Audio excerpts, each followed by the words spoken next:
So I've been looking forward for this session since the start of the event yesterday. So I'm just going to basically get off the stage and let you take a look.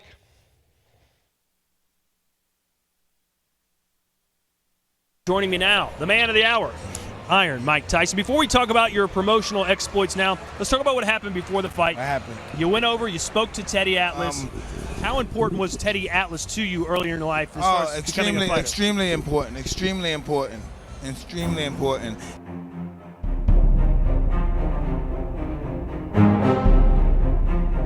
Where's the fire? Where's the passion? Where's the desperate need to win the title? You're lying to yourself because you're going to cry tomorrow. You're lying to yourself, and I'd lie to you if I let you get away with it.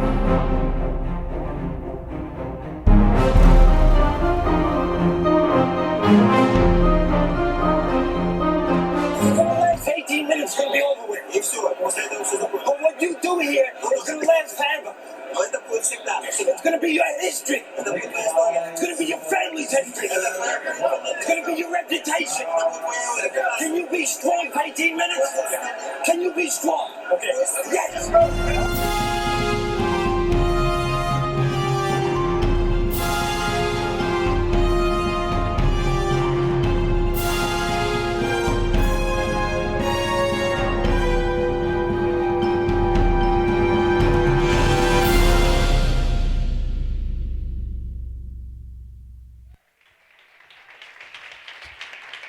Thank you.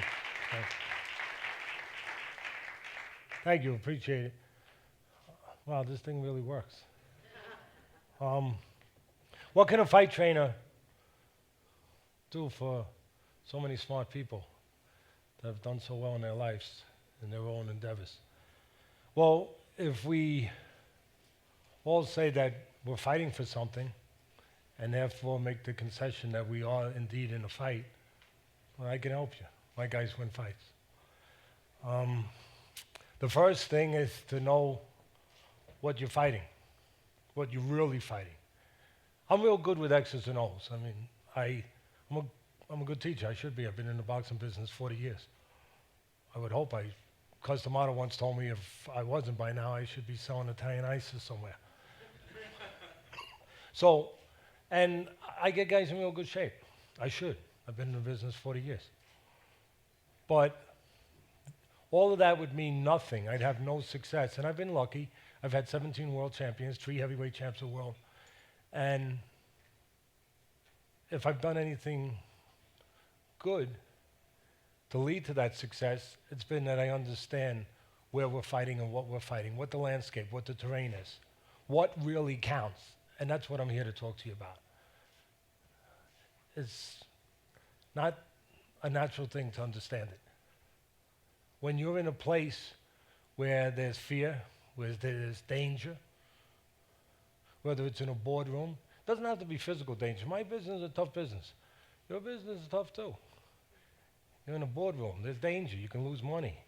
You can lose your reputation. You can lose your career. Maybe that leads to your family losing things. There's a lot at risk.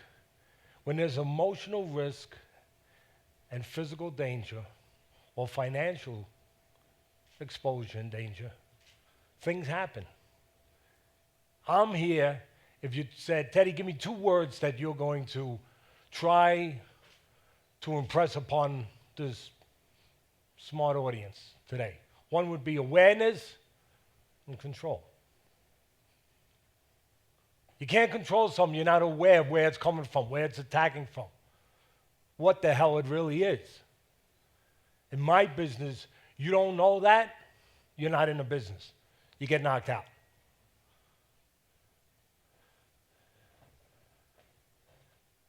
Winning, we're all here to win, right? One thing I find out in my business, winning, and a lot of you guys, your ears are going to perk and then they're going to drop, but winning is not natural. You wouldn't be here if it was. Winning is inspired. You're inspired to win. You're taught to win. You chase winning. You get taught winning. It's not natural.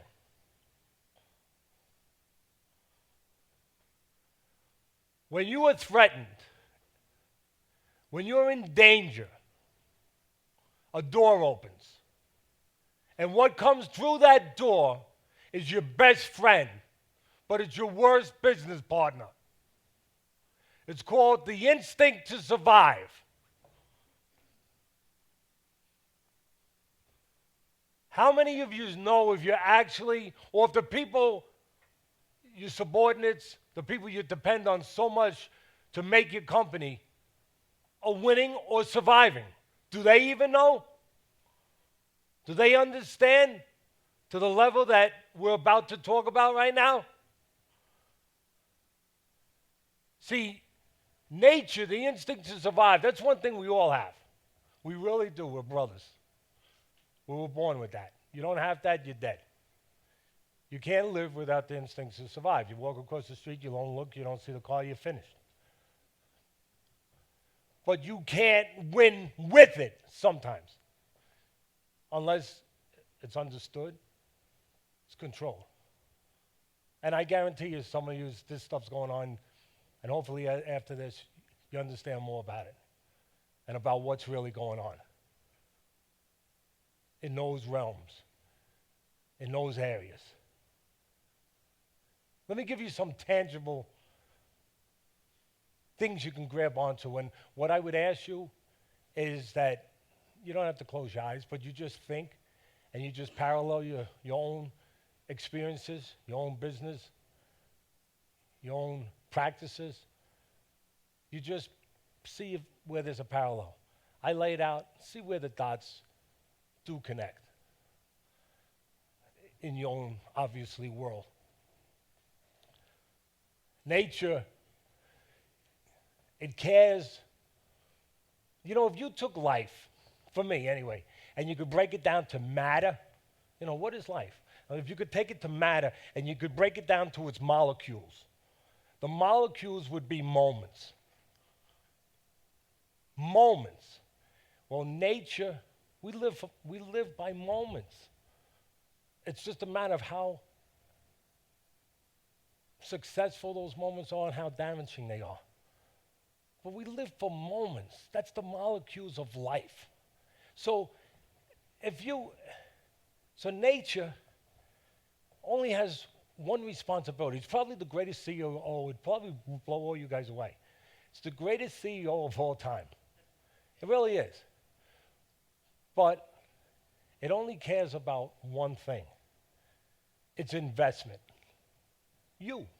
But I really mean you. Nothing else. Not your portfolio. It only cares about surviving you. Not how you survive and where you left and what you're left with or what you're left without. That's all it cares about. Understand that. I understand it. That's why I'm doing all right in this business. When a threat comes along, its job is to get you, move you emotionally, whatever it is, or physically. Move you past that threat. Tangible examples. In my business, got a guy fighting, and he's supposed to be, really snapping the punches out, and he's throwing them like this. I call them don't hit me punches. Have you guys ever thrown don't hit me punches? Guy gets inside. And he gets inside and he's supposed to punch. On Friday Night Fights on ESPN, I go crazy when guys tie up and then people make excuses. He got tied up. What? He allowed himself to get tied up. Can you be honest? You can't be honest if you don't understand. Okay. Takes two to tangle. Takes two to tie up. Here's a big word. It's a dirty word. It's an honest word. It's honest in my business. It's honest in your business. There's submission going on in your business. It's just about recognizing it. When a guy gets inside, there's a form of submission. I call it silent contracts. He gets inside and he knows he's supposed to punch. He trained to punch. The opening is there to punch. But he puts his hands behind the guy. Silent agreement. You don't hit me, I won't hit you. How many silent agreements have we made? Think about it.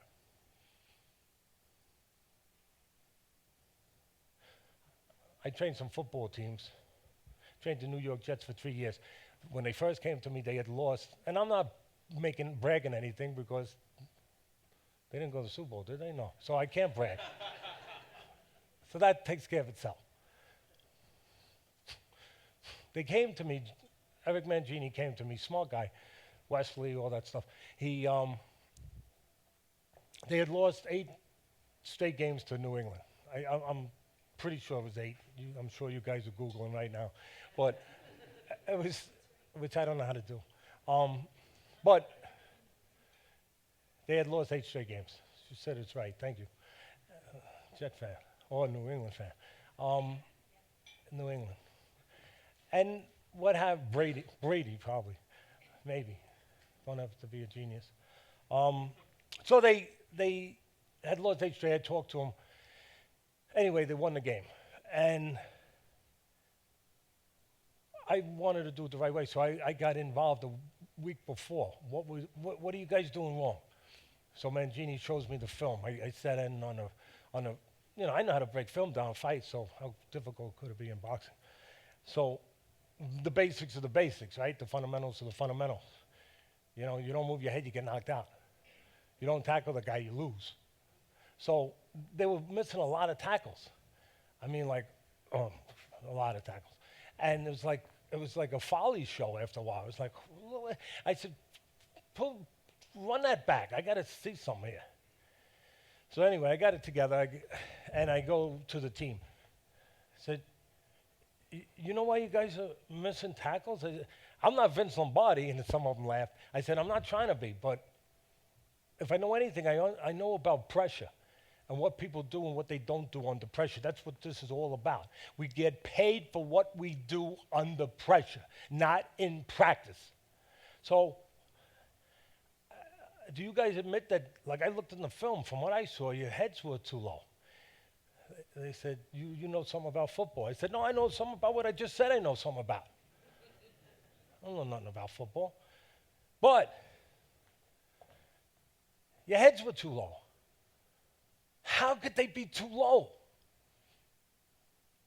Could be from lack of training. You got coaches. Forget it. These coaches weren't good. Somewhere along the line, your coaches were good. You've been playing since Sandlot.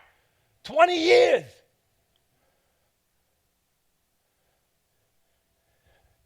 Can it be because of lack of incentive? You're the only non-guaranteed contracted athletes in the world. You don't perform, you're gone. No guaranteed contracts. Can't be incentive. What does that mean? The lights get brighter. Is that kind of like when you're on stage and they're telling you to get out? No. Thank you. So, I hope not. I can punch. So, why is your head too low? Why? One of the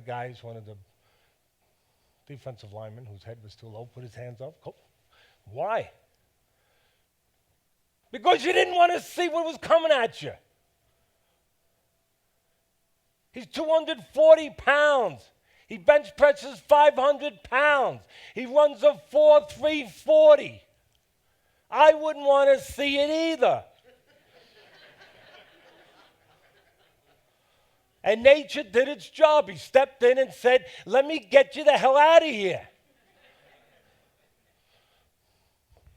300-pound lineman. How many of you guys kept your head too low? Or your subordinates? Why are things not going when everything seems like they should be right? The team was in great shape. The team had good players. Really, good coaching too. Why was it going wrong? Why some things in your company could be better? Why?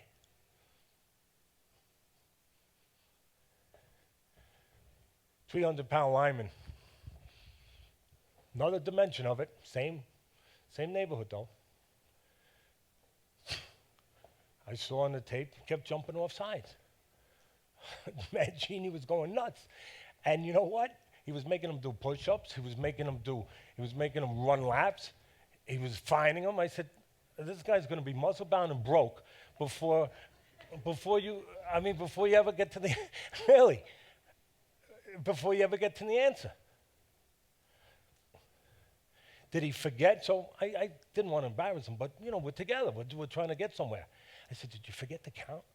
I said, really, you're 10 yards back, right? And so it's 10 steps. I mean, from there to here, you forgot to count? Or did it have something to do with the 350-pound lineman that's in front of you, grunting, and for that second nature, your friend, but your worst business partner, your best friend, your worst business partner, came along and said, I got this. Get you the hell out of here. I let you drift. I let you forget. Yeah. How many times we drift? How many times we forget? How many times our people drift? How many times our people forget?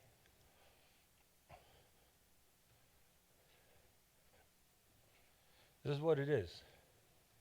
This I'm sure of. This I've lived. One of the people that I've seen live it, you all know him. I'm going to give you his name. You all know him. George Foreman. When he fought in Zaire against Ali, he was undefeated. And he thought he knew what control was, but he didn't. He thought getting somebody to submit. Now please remember this. George had depended on other people's being weak for him to be strong. How many of us depend on other companies to be weak for us to be successful?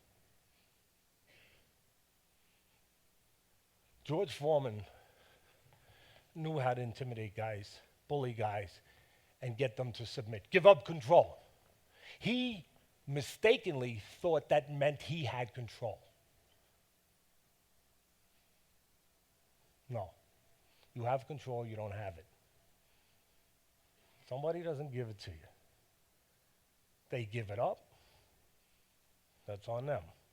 But you don't have control based on whether or not you've intimidated them, whether or not they don't have control. You have it, you don't have it. George never had it. He never knew he didn't have it until one night at 4 in the morning, our time, no, actually 4 in the morning their time, in Zaire against someone named Muhammad Ali, he learned a very difficult but a very important lesson. You don't get someone to give you control. You just don't give it up. And you have to understand what it entails, what it means to have control. You have to see. You have to be honest with yourself. Aware and in control. He quit against Ali. Anyone wants to argue with me, please leave. Because this I know. He quit. He pirouetted around the ring in the 8th round, right, and all that stuff. He took better punches than that all night long. He quit. More importantly, he knew he quit. 10 years he lived with that, exercising or trying to exercise the ghost. I give him credit. He learned that night the difference between the truths and the lies. You guys better know, if you're going to be around for, I hope you're all around for a long time and you get better and better, but you got to know the difference between the truths and the lies. And he learned that night. And he came back, and at 45 years of age, he was tougher. He wasn't as svelte. He was bigger. But he was tougher. He was a real pro. He knew the truth and what the truth meant. And he never gave up control again. Old George Foreman would have knocked out the young George Foreman. No contest.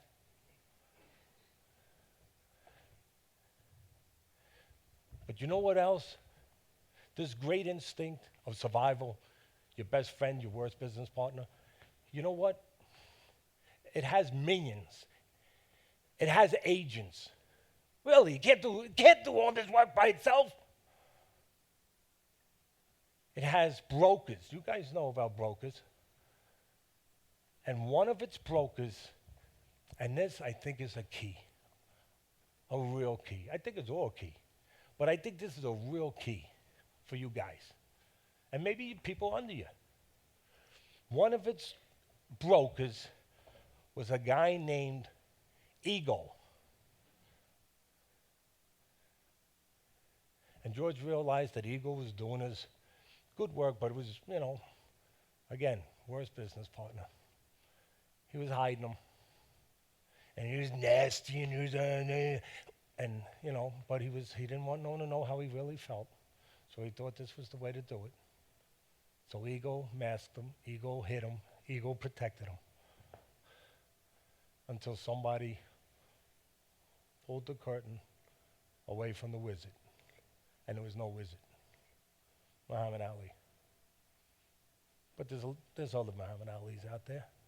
Don't wait until he pulls the curtain. George became transformed. Give him all the credit in the world. I really do. George Foreman, Big George. He became Big George. No more nasty, scowling and all that. Now cheeseburgers and, smiling and happy. And $200 million with a grill. Damn, George is smart. And damn, that Eagle was costing him a lot of money. And no more. No more. Tell you another thing. And I'll finish with this. George learned a signature punch. We should all have a signature punch. Yeah. Should have a signature punch. You should have a signature punch. And George's signature punch was from his knowledge of understanding how other people felt. And his signature punch, and God, I know it better than anyone, because he knocked my guy out with it. Yeah, he did. At 45 years of age. His signature, and I knew it. And every day in training, I told him, don't let him beat you with this one thing. And then at the end of training, 3 hours, you're tired. He'd say, I know. Michael Mora, heavyweight champ of the world. He said, I know, don't let him, I know. Just let's go through it. We don't have to go through it again. We're going to go through it again. The signature punch was formed from understanding what people wanted. People want to be lied to. People want to be comfortable. It's just a matter of how much do they allow you to lie and what is really comfort. What is really the definition of comfort? And when does it come? Now? Or later?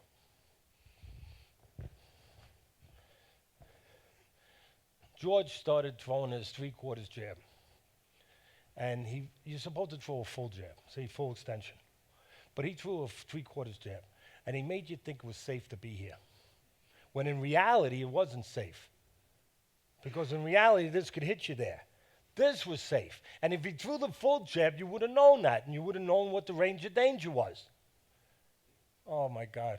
Brilliant. So he threw it nice and comfortable and made you feel comfortable because he knew what you wanted to feel. So he made you feel comfortable and no problem. You're okay. Hang out there. No problem. Everything's cool.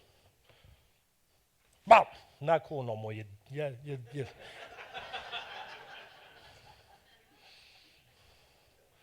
What is your signature punch? Know what you're dealing with. Know your adversary. Really know. And more importantly, know yourself. Know what you're not doing. Know where you're making silent agreement. Know where you're throwing don't hit me punches. Know when you're jumping off sides. And when people under you are jumping off sides. And be the best you can be. Congrats. Good luck to you. I hope you're all champions.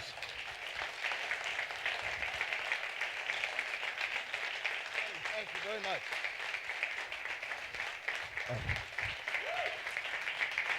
This is for you. Thank you. This is for you. Thank you. Can we do a couple questions? All right, we have time for a few questions. Yes. Oh, I got one back here. back here. Oh, Not sorry. about Floyd Mayweather, please. I'm going to sit down. No, we saw in the video, and I remember when you were training Michael Moore in those corners, and we saw how emotional you would get. Will you talk a little bit about your leadership style? When did that start in the process? Because that obviously was the culmination of something that you had started way back. Because it started when it had to start. It started with understanding what I was dealing with. I was dealing with guys that weren't as complete, weren't as secure as everyone took for granted that they were. You know, you go to a Macy's store. I don't know if I got the Macy's. You got No, so many. you're good, you're stores. good. I don't know. But you go to the Macy's store and you look in the window and you say, that must be what they got. How do you know? Did you check inventory? Did you go in the back in the warehouse and see if they really got that stuff? So I went back and checked to see if they really had that stuff. And I found out that they didn't. So I had to be that way. Interesting. Any other questions? Yep. You're next. I'm interested in knowing how you began this process, because most of us learn through our failures to become successful, or we should be anyway. What was the failure, or did you have one that you can attribute to what made you the leader you are today? Yeah, I was self-defeating, I was submitting, I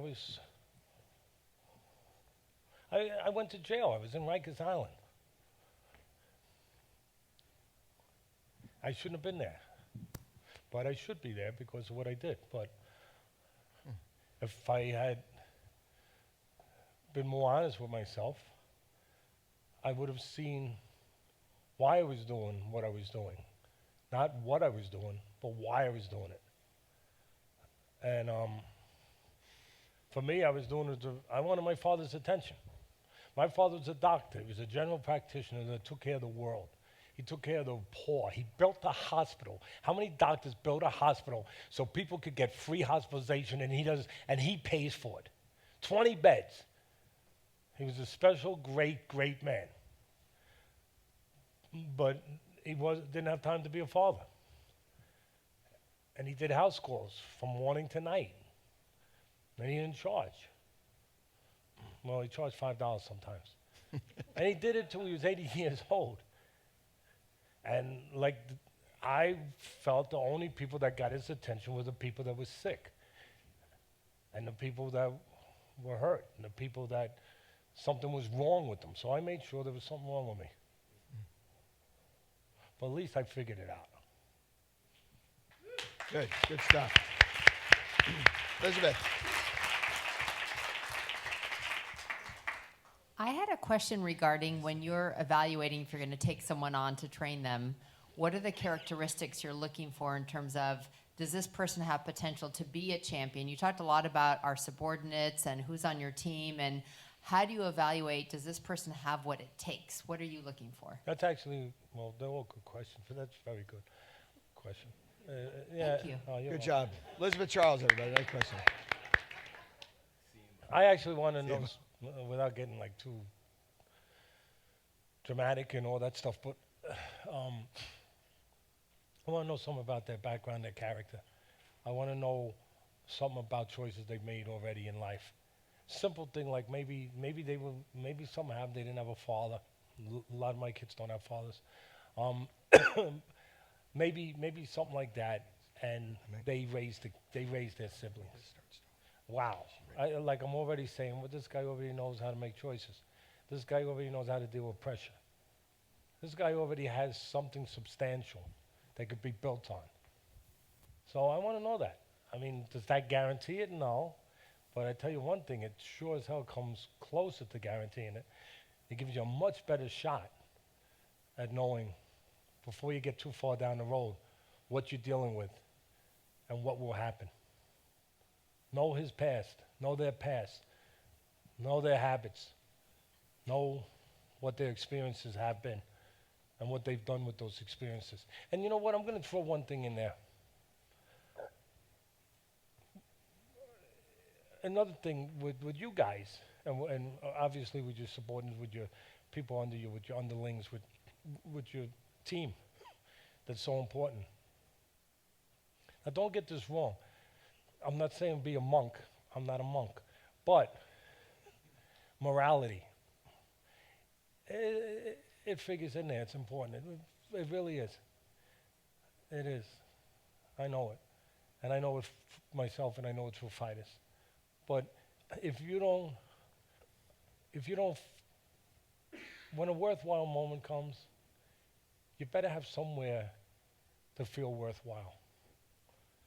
Because when that moment comes, and it comes, and when the devil knocks on the door, and he knocks on the door, if you don't feel like what you say you've been, you're supposed to be this great COO, CMO. You guys got so many letters, titles, I get confused. But this great leader, if you don't really feel like it, if you haven't been living it a little bit, pretty much, guess what?